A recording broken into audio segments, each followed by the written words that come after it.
ist neues Geschirr. Elisabeth hat's gesehen und wollte das natürlich unbedingt haben. Ist schön. Was führt dich denn her?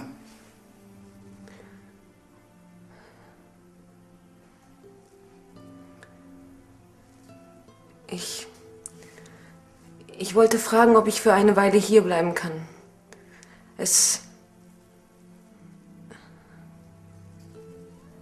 Ich mache auch keine Umstände. Das geht nicht, Diana. Auf gar keinen Fall.